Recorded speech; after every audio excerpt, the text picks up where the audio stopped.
In early 2003, Iraq stood at the edge of an abyss. Saddam Hussein's regime, already under severe international sanctions, was grappling with the growing certainty of an impending US invasion. The Gulf War of 1991 and the subsequent years of sanctions had left Iraq's economy in tatters. Yet Saddam's hold on power remained unshaken, bolstered by a network of loyalists and an iron-fisted grip on Iraq's military and intelligence apparatus. The Central Bank of Iraq was a symbol of the nation's diminishing financial might. Once a thriving institution, it had become a shadow of its former self under Saddam's regime. While it still held large reserves of cash, these funds were increasingly seen as a lifeline for a government facing extinction. The bank's role in this saga underscores how fragile state institutions became tools of survival for a collapsing regime. Saddam Hussein, the man at the center of this story, was both feared and reviled. By 2003, his 24-year reign had transformed Iraq into a tightly controlled autocracy. His rule was marked by wars, purges, and an elaborate cult of personality. As international pressure mounted and US forces prepared to invade, Saddam became increasingly paranoid about safeguarding his wealth and power. Among Saddam's inner circle, his sons Uday and Qassi played pivotal roles. Uday, the older son, was known for his erratic behavior and brutality, while Qassi, the younger son, was seen as more calculating and loyal. It was Qassi who managed the Republican Guard and oversaw Iraq's internal security, making him a key player in the events leading to the robbery. Chapter 2: The planning of the heist. In the weeks leading up to the US invasion, Saddam and his inner circle were faced with an urgent dilemma: how to protect the regime's wealth. The Central Bank of Iraq, housing vast sums of US dollars, became the focus of this plan. The bank's reserves, intended to stabilize Iraq's economy, were repurposed as a financial lifeline for a regime preparing for its downfall. The handwritten order on March 18, 2003, the day before the US began its aerial bombardment of Baghdad, a handwritten note bearing Saddam Hussein's signature arrived at the central bank. The message was simple yet extraordinary. It instructed the bank's officials to release nearly $1 billion in cash to Qassi Hussein. The note claimed that the funds were required for national defense and safeguarding the nation's assets during the war. For the bank's officials, the demand was both unprecedented and impossible to refuse. In Saddam's Iraq, disobedience was met with dire consequences. The officials complied, setting the stage for what would become the largest bank robbery in history. Chapter 3: The execution. A military-style operation. Early on the morning of March 18, a convoy of military vehicles arrived at the Central Bank of Iraq. These vehicles, under Qassi's command, were accompanied by armed guards who secured the area. The bank employees, already aware of the gravity of the situation, worked quickly to fulfill the demands outlined in Saddam's note. Pallets of cash, primarily US dollars, along with smaller amounts of euros and other currencies, were loaded into the trucks. The sheer scale of the operation was staggering.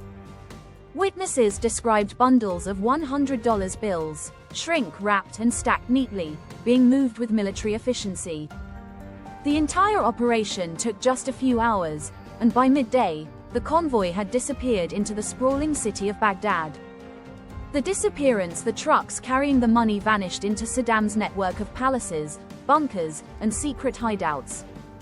Baghdad, a city already bracing for the chaos of war, offered countless places to conceal such a haul. The money was believed to have been distributed among various secure locations, overseen by Qassi and trusted members of Saddam's regime. Chapter 4: Chaos and Discovery. The fall of Baghdad. On April 9, 2003.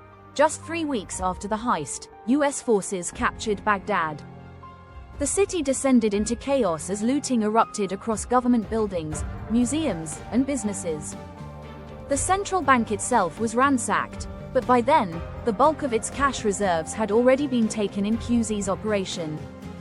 The US recovery efforts. As US forces moved through Baghdad, they discovered vast amounts of cash hidden in Saddam's palaces.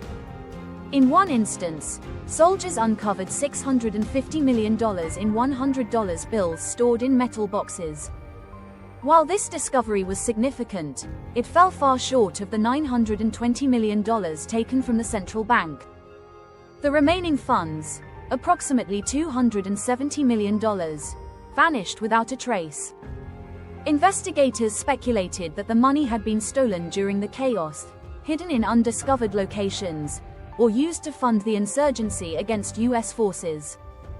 Chapter 5: The Aftermath. The fate of Qassi and Uday Hussein. The deaths of Qassi and Uday Hussein in July 2003 marked the end of Saddam's immediate family.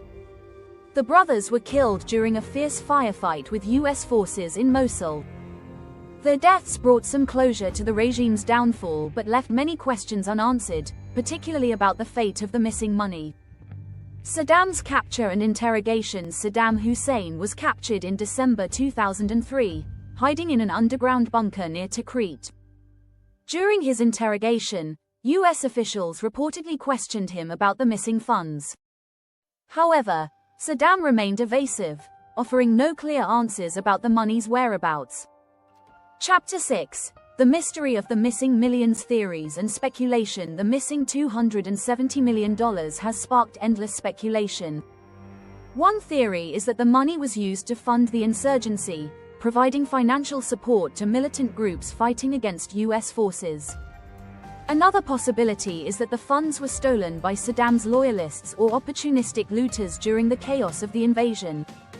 Some believe the money remains hidden in undiscovered locations across Iraq, buried in secret bunkers or safe houses. The lack of definitive answers has only added to the mystique of the heist. Impact on Iraq. The robbery had devastating consequences for Iraq's economy. The loss of such a vast sum exacerbated the country's financial instability during a critical period of reconstruction. It also highlighted the deep corruption and mismanagement that defined Saddam's regime. Chapter 7: Legacy and Lessons. A record-setting crime. The Baghdad Central Bank robbery remains the largest bank heist in history, not just in terms of the amount stolen, but also in the sheer brazenness of the operation. It serves as a reminder of the dangers of unchecked power and the chaos that accompanies the collapse of authoritarian regimes. Pop culture and media. Over the years, the heist has inspired countless articles, documentaries, and discussions. It stands as a symbol of the intersection of crime, politics, and war, and its legacy continues to captivate public imagination. Conclusion: a crime without resolution. The Baghdad Central Bank robbery is a story of desperation, greed, and power. It unfolded against the backdrop of war, involving some of the most powerful figures in Iraq's history. While a portion of the stolen money was recovered, much of it remains missing, adding to the mystery of this unparalleled heist. As Iraq continues to rebuild, the robbery serves as a cautionary tale about the enduring consequences of war and the corrupting influence of absolute power.